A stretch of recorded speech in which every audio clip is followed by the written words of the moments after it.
J'ai toujours ressenti le besoin de m'évader, me plonger dans la nature, découvrir de nouveaux paysages, explorer des endroits sauvages, loin de la foule et de la frénésie des villes. C'est donc naturellement vers nos montagnes, les Alpes, que mon regard s'est tourné. Depuis des années, j'en arpente les sentiers, les forêts. J'y observe parfois des animaux. C'est un moment de grande émotion d'être le témoin de leur rituel.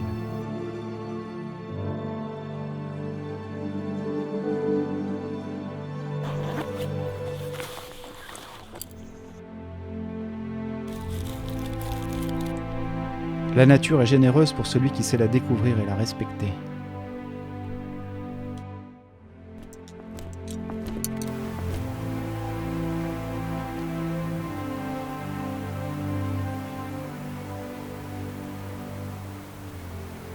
Je suis fasciné par l'eau, les lacs, les rivières, leur force ou leur tranquillité. Ces milieux fragiles peuvent produire tant de vie et de diversité.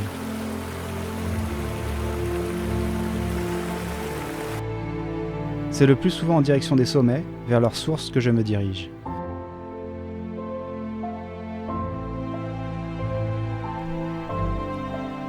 Camper dans la nature permet de se ressourcer, d'avoir l'impression d'appartenir l'espace de quelques jours à un autre univers.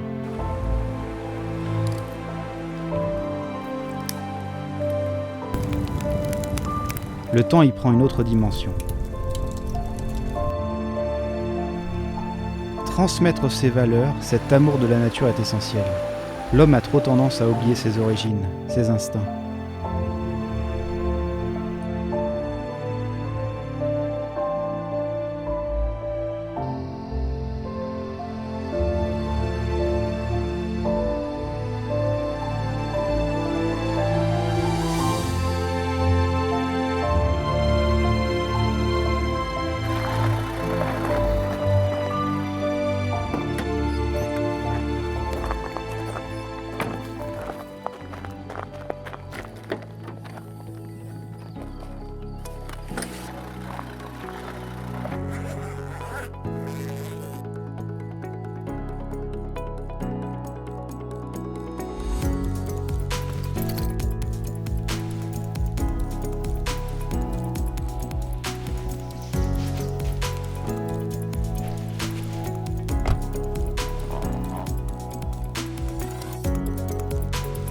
J'aime aussi prendre le large.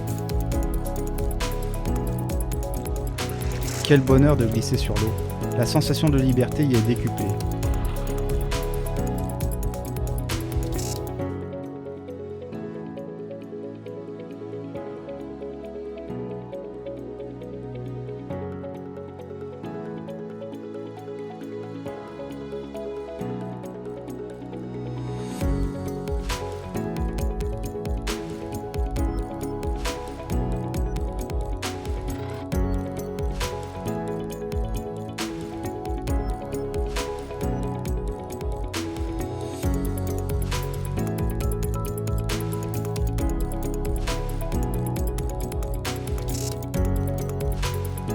Les animaux sont d'ailleurs bien moins craintifs à l'égard des masses flottantes. On peut ainsi les approcher pour mieux les admirer.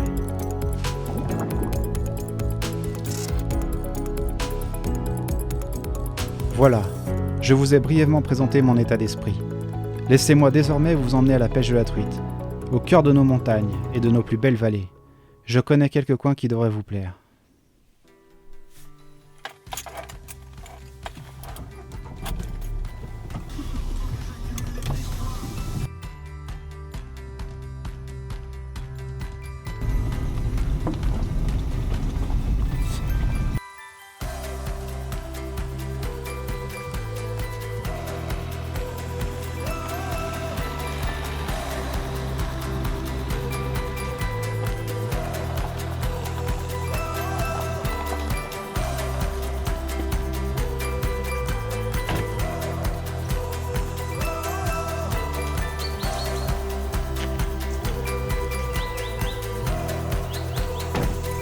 Pour commencer, c'est dans un petit ruisseau des Alpes, à 1700 mètres d'altitude, que je vais tenter de capturer quelques poissons emblématiques.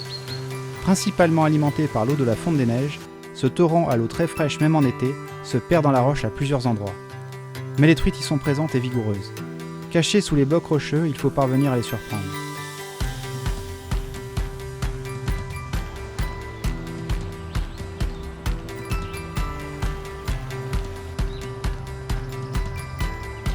J'utilise une ARS, très efficace dans ce milieu.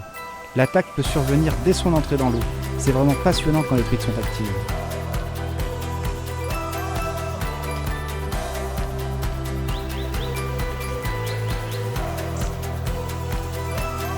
En voilà une. Nerveuse la petite.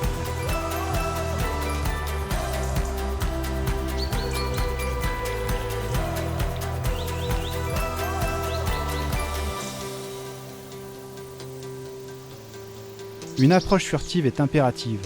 Les gens qui ne connaissent pas ce genre de cours d'eau peinent à croire qu'ils peuvent abriter autant de poissons. Et pourtant.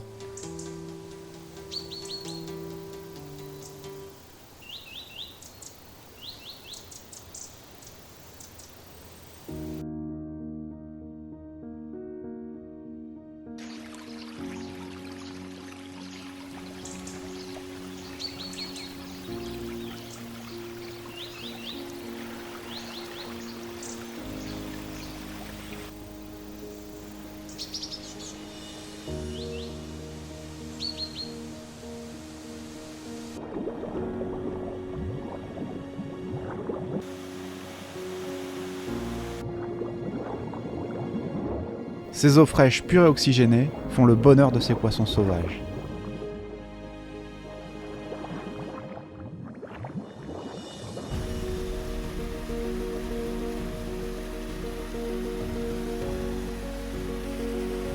Je continue ma prospection en misant sur l'effet de surprise. La cuillère tournante est un leurre redoutable, mais les petits poissons nageurs ou leurs souples prouvent aussi souvent leur efficacité.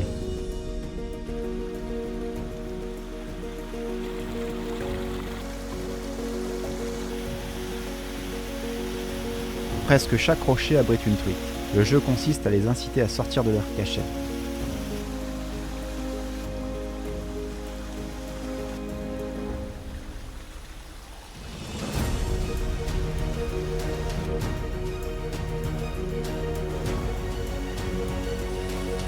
Les truites aiment aussi se poster sous les mini-cascades.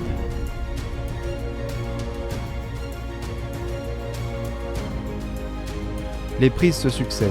Les truites sont agressives et se jettent sur la cuillère. Quand je les relâche, elles filent directement se cacher.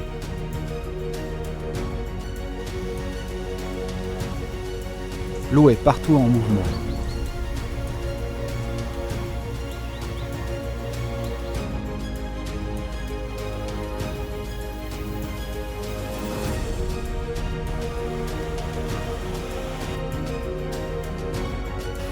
C'est un vrai plaisir de remonter ce type de ruisseau sur plusieurs kilomètres, sous les frondaisons de nombreuses essences d'arbres.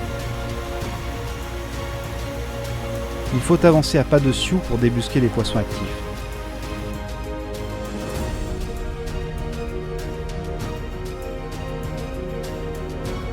Lorsque je repère des poissons, je tente de les pêcher à vue. Pour cela, je me fonds autant que possible dans le décor en restant en retrait. Si la truite me voit, elle refusera mon leurre. Cette traque ne marche pas à tous les coups, loin de là, car ces poissons ont leur sens en éveil et se méfient des moindres mouvements suspects.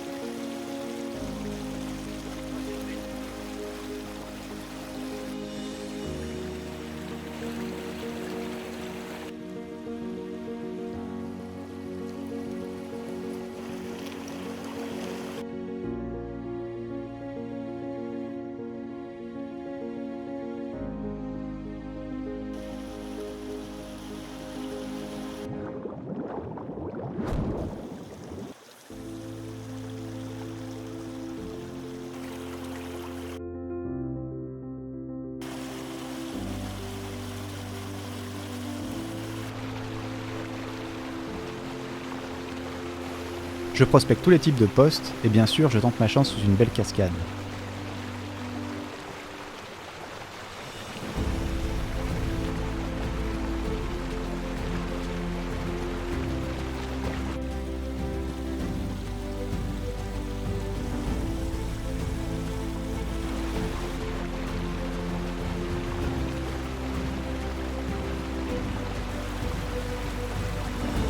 Je m'approche d'un superbe spot, une petite chute d'eau qui doit forcément abriter un beau poisson. J'en suis sûr. C'est à moi de la jouer fine.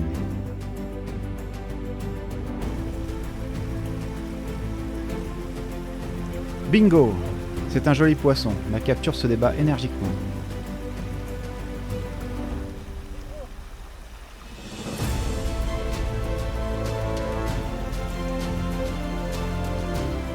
Quelle beauté! Ça fait plaisir.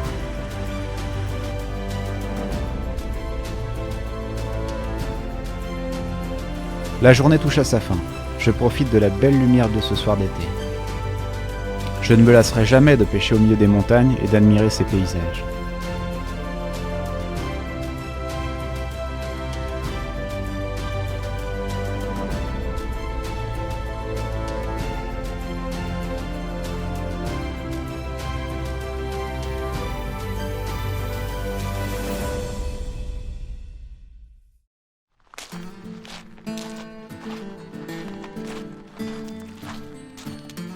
Je décide de faire un saut dans une autre proche vallée, vraiment magnifique. Au cœur de l'été, ces endroits sont fréquentés. Les randonneurs ne se contentent pas de suivre les sentiers et patauchent parfois dans les ruisseaux, ce qui est loin d'être idéal pour la pêche. Manifestement, ce jour-là, un pêcheur était passé avant moi, éveillant la méfiance détruite. Ça fait partie du jeu. Je ne renonce pas pour autant. On ne sait jamais, je vais me rendre sur un secteur où il est fort peu probable que quelqu'un ait mis les pieds.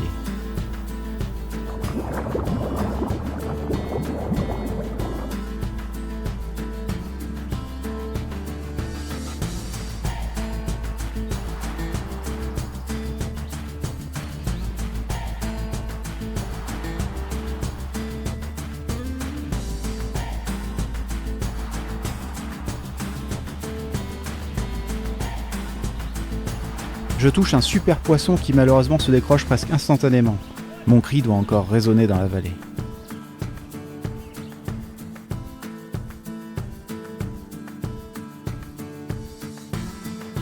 En fin de matinée, la chaleur est accablante.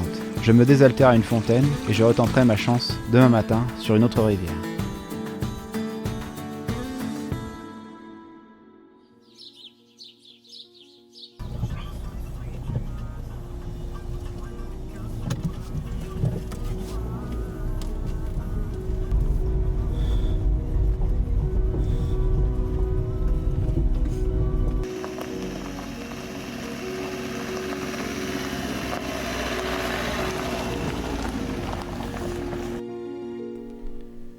Les vallées alpines sont toutes plus belles les unes que les autres. En quelques kilomètres, le décor change. Le dépaysement est intense.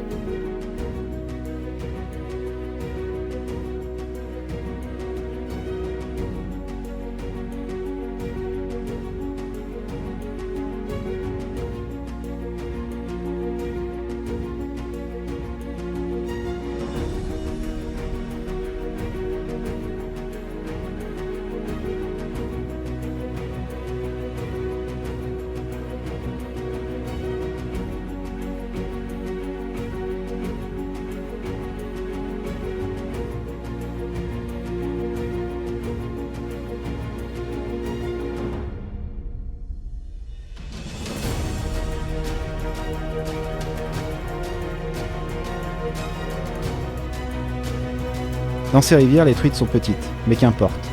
Le plaisir que procure cette pêche ne se mesure pas à la taille des poissons.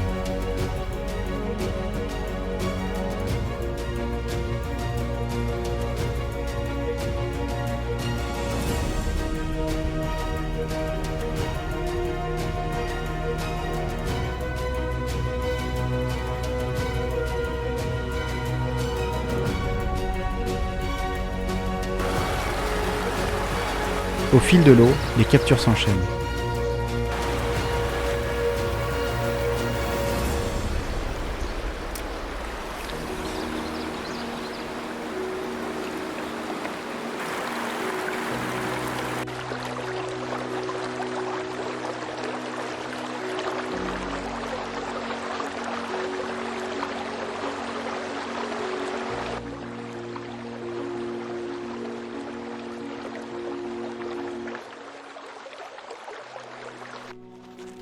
C'est désormais dans une des dernières contrées sauvages de notre pays que j'ai décidé de m'aventurer.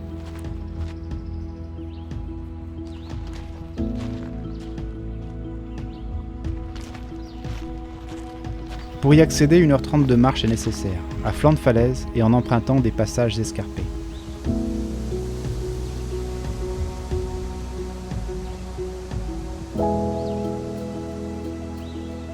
Il faut éviter le faux pas sous peine d'une chute vertigineuse à l'issue fatale.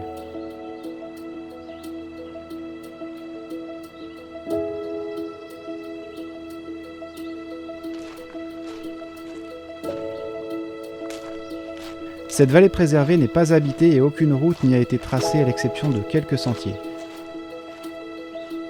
C'est d'ailleurs sur ce territoire qu'a été tourné le film « La vallée des loups ». Peut-être sont-ils d'ailleurs en train de me surveiller.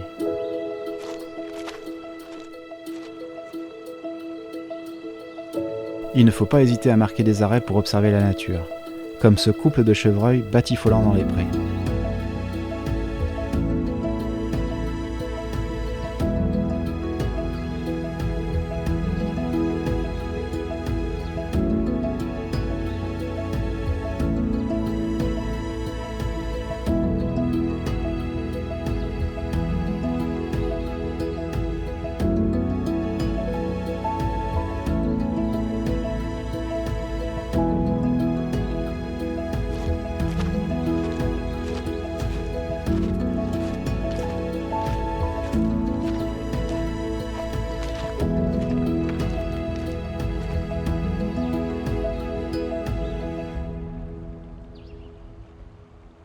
Je trouve une petite clairière idéale pour y établir le campement. Je monte la tente et je ramasse du bois en prévision de faire un feu le soir.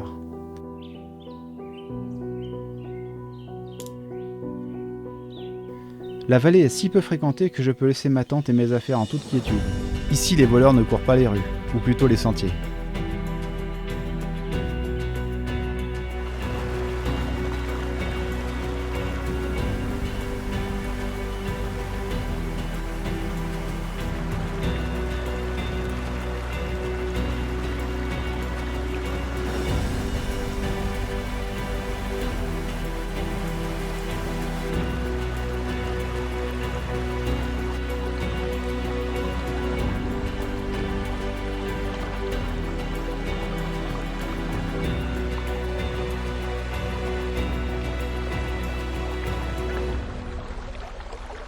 Suivant les postes, je changerai souvent de l'heure.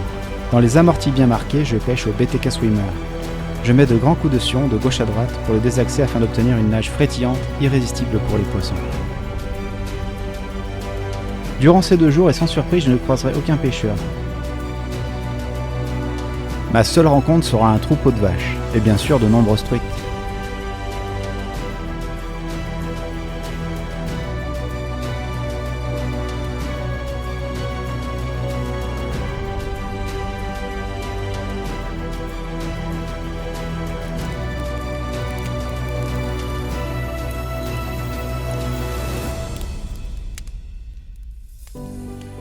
La liberté et le bonheur tiennent parfois à peu de choses.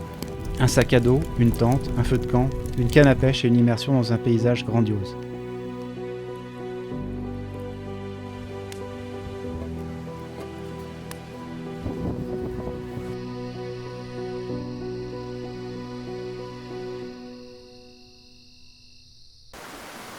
Le lendemain matin, après une bonne nuit de repos dans ma petite tente, je décide de me rendre sur un secteur plus en amont à une trentaine de minutes de marche, au milieu d'une belle forêt composée principalement de hêtres.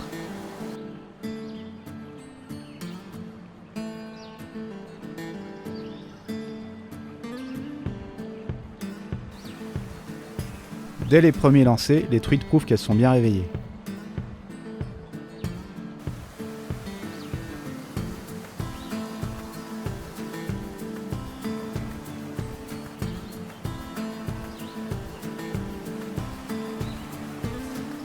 Je vais remonter le cours d'eau sur plusieurs kilomètres en enchaînant quelques jolies prises tout le long.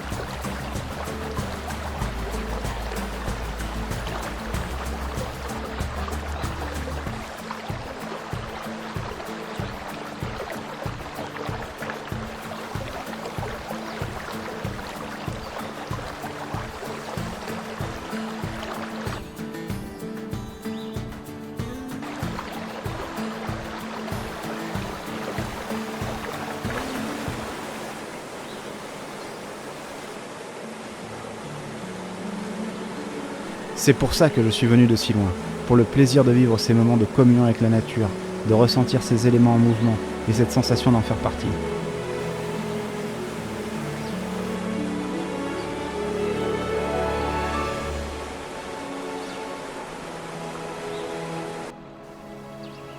Cette vallée est vraiment paradisiaque.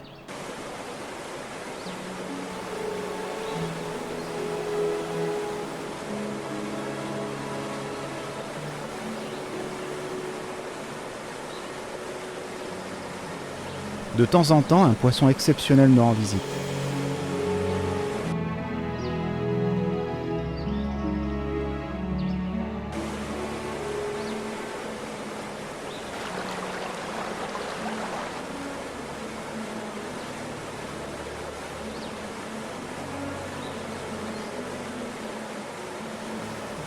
Je ressens la présence d'animaux dans cette forêt qui m'entoure, et les chants d'oiseaux égayent cette ambiance estivale.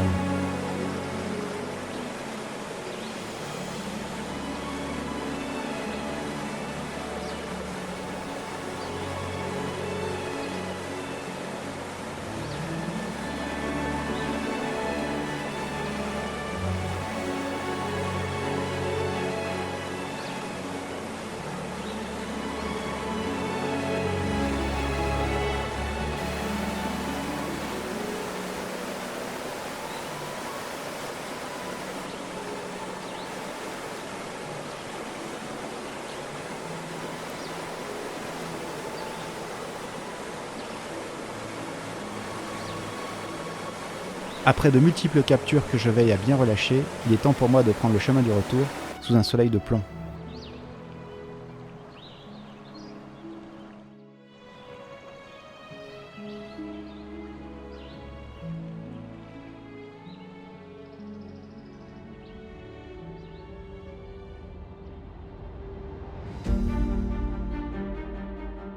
Après avoir dévalé les pentes des montagnes, les petits ruisseaux forment les grandes rivières.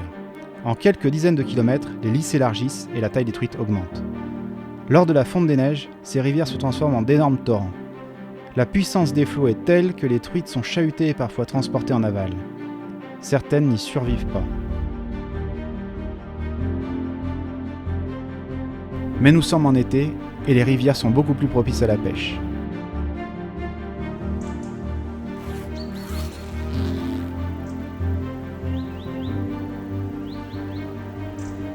Après avoir campé, je me prépare à passer une belle matinée sur les rives du Drac.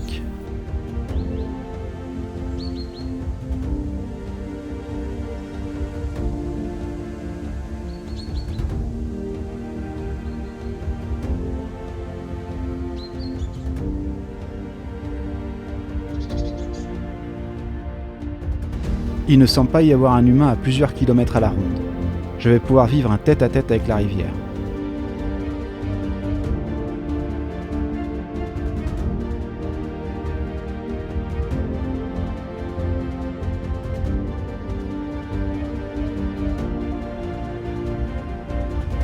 Cette rivière plus profonde forme des bras et les postes de pêche y sont assez diversifiés. On peut donc choisir différents types de leurres pour s'adapter aux multiples configurations. Je retiens toutefois le Day in Sight.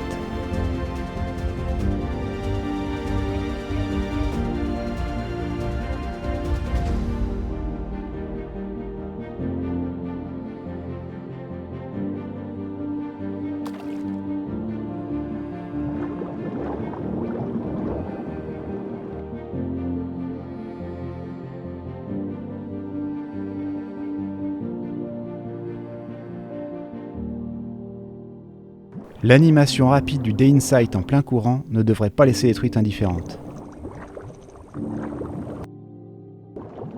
Je peine sans relâche en battant du terrain.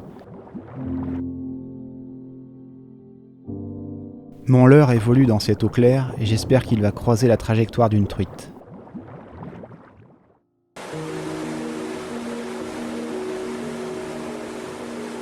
Je lance et je ramène inlassablement.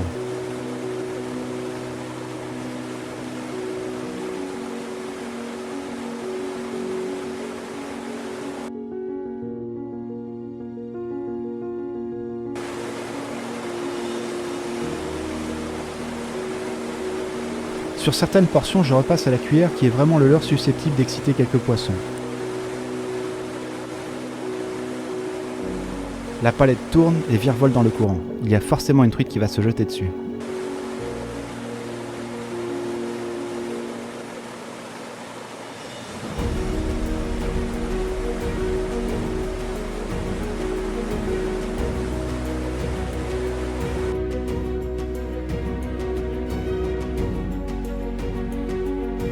Enfin ma première truite.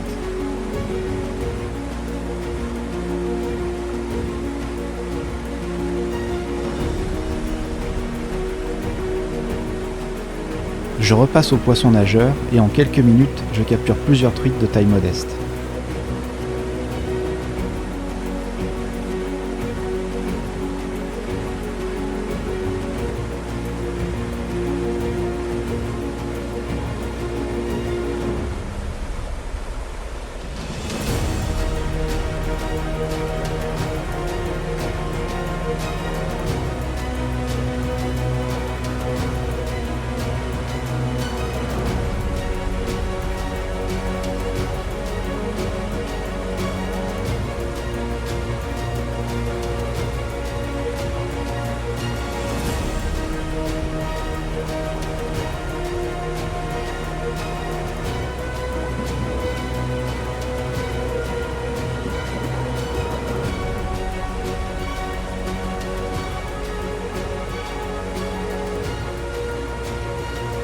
Je prospecte un trou dans lequel mon leurre se fait violemment attaquer par une grosse truite.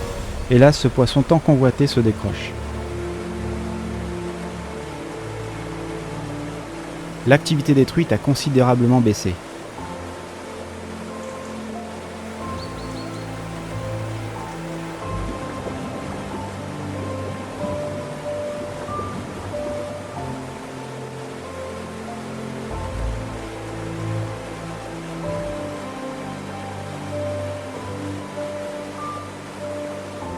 Après d'innombrables lancers, j'en capture une dernière.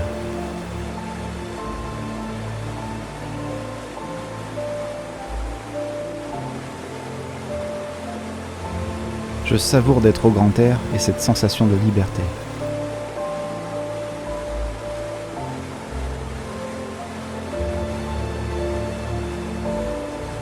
Je me rends sur un secteur plusieurs kilomètres en aval, juste avant d'entrer dans un lac de barrage.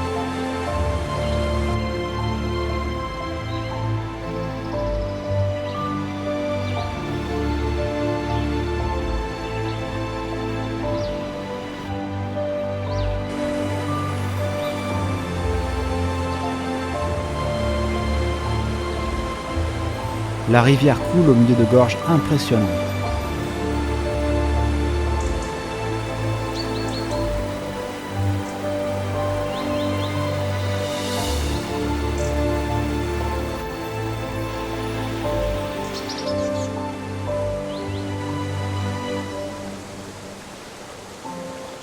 Je ne compte pas m'attarder sur ce secteur, mais quelques lancers me permettent tout de même d'épuiser 2 belles truites.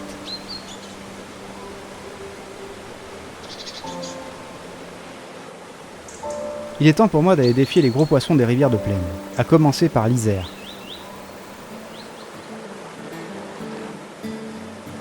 J'ai d'excellents souvenirs de magnifiques captures, notamment lors du tournage du film Truitoleur en compagnie de Guillaume Vernet.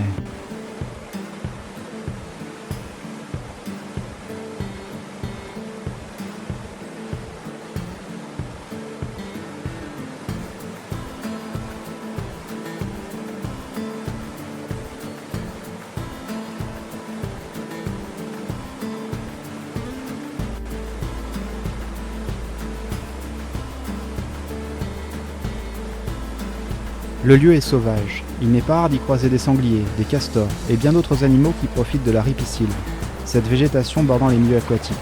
Ils s'y abritent et s'y nourrissent. Est-ce que les grandes truites répondront présentes cette année? Rien n'est moins sûr. Les lâchers d'eau des barrages ont une énorme influence sur leur comportement. Ils font varier incessamment les niveaux, la température, le débit et donc le courant.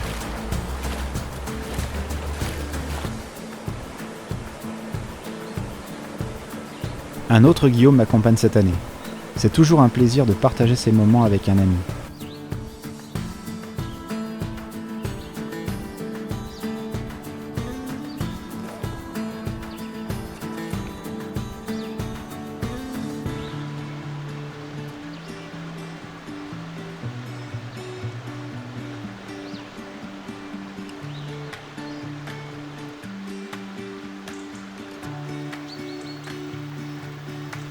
Ce genre de rivière abrite des records, des truites pouvant dépasser le mètre, des furies à la puissance redoutable.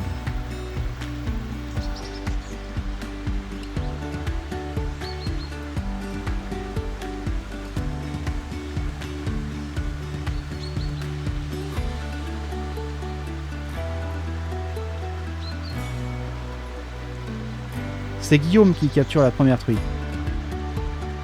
Un petit poisson pour la rivière. La suivante devrait être statistiquement plus imposante.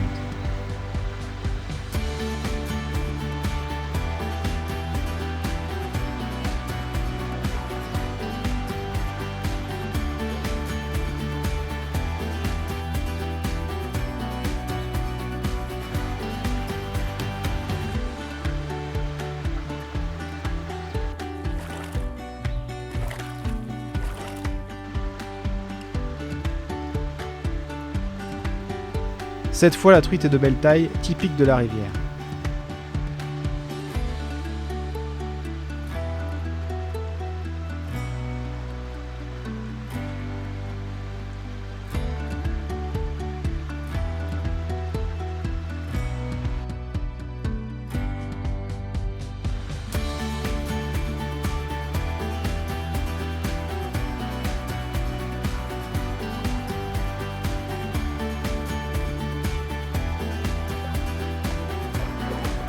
L'approche est directe. La seule difficulté est de trouver des veines d'eau susceptibles d'abriter des poissons. Je pourrais pêcher des heures dessus. Mes lancers s'effectuent 3/4 amont par rapport à la berge d'en face et je mets en tension la ligne pour faire danser le cherry blood en descendant.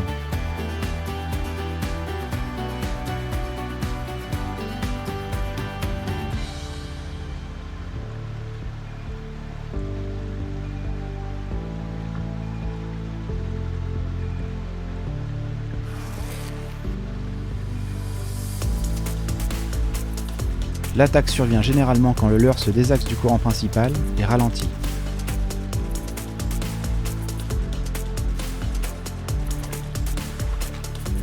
Je m'obstine car je sais que les truites sont là.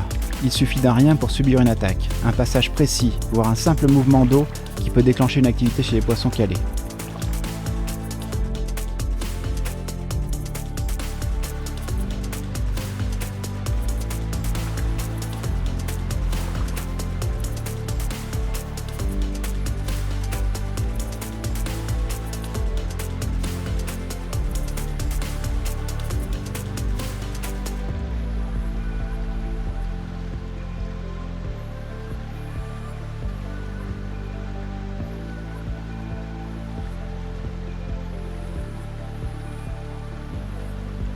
Je touche enfin un poisson.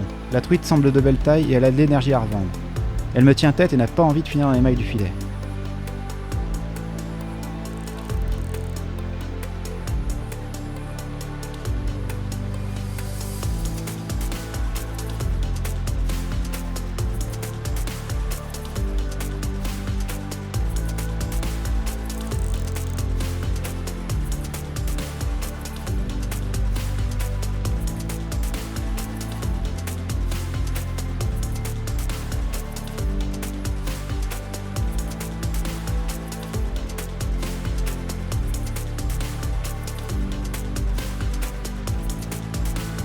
Je suis enfin récompensé par une belle iséroise.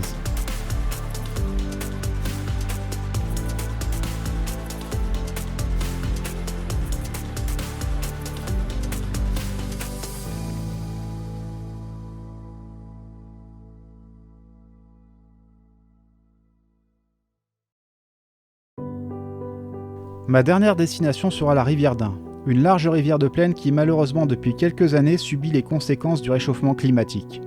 La population de truites décline et des espèces de seconde catégorie telles que silures et brochets sont venues du Rhône pour coloniser sa partie basse. Cela fait de la rivière d'Ain un milieu encore plus compliqué à pêcher qu'il ne l'était par le passé. La connaissance des postes est vraiment un point clé pour espérer y toucher des truites. Et même avec une bonne connaissance de la rivière, le succès n'est jamais garanti. Une truite de la rivière d'Ain se mérite particulièrement.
Pêcher lin exige un mental d'acier. Les touches y sont très rares et parfois soldées par une décroche particulièrement frustrante.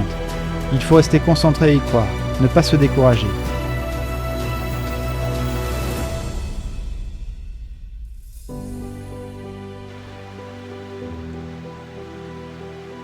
Et parfois ce ne sera pas le poisson record mais une petite truite qui vous offrira la seule touche de la sortie.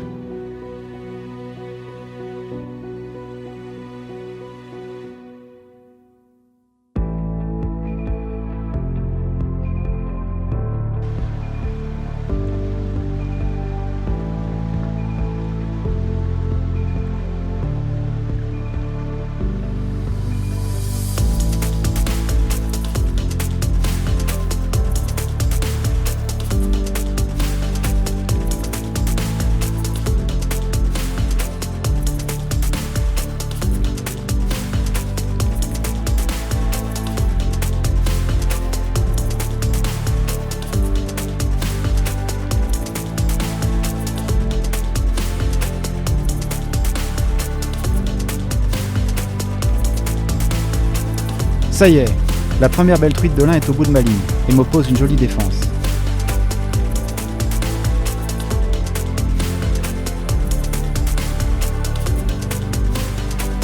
Elle me gratifie même d'une chandelle.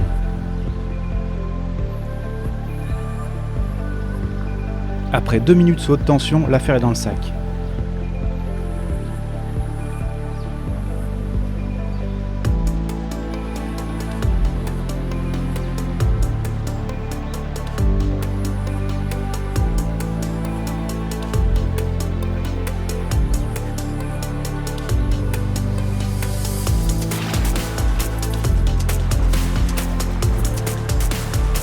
Je continue à prospecter les veines d'eau, en variant les animations. La rivière est fidèle à sa réputation, difficile.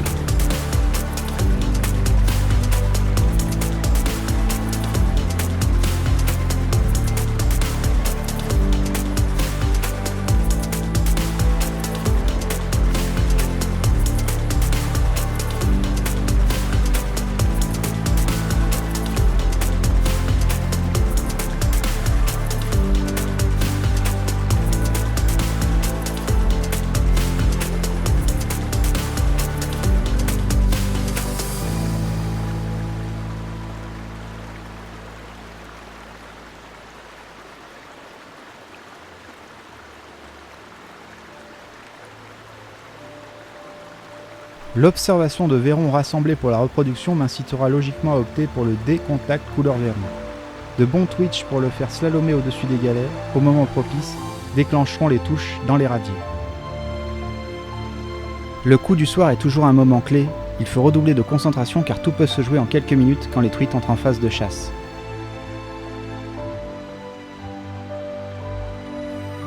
La nature s'anime. Un castor qui vient de sortir de sa hutte passe nonchalamment sur ma bannière, sans me voir. C'est un bon présage. C'est encore une fois à la tombée de la nuit que je serai récompensé, avec les prises de 2 beaux spécimens de la rivière d'Ain.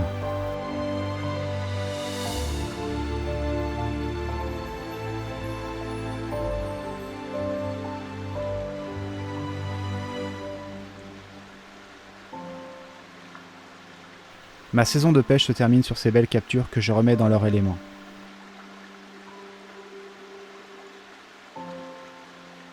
Il faudra désormais attendre de longs mois pour renouer avec ce plaisir de la pêche et vivre de nouvelles aventures.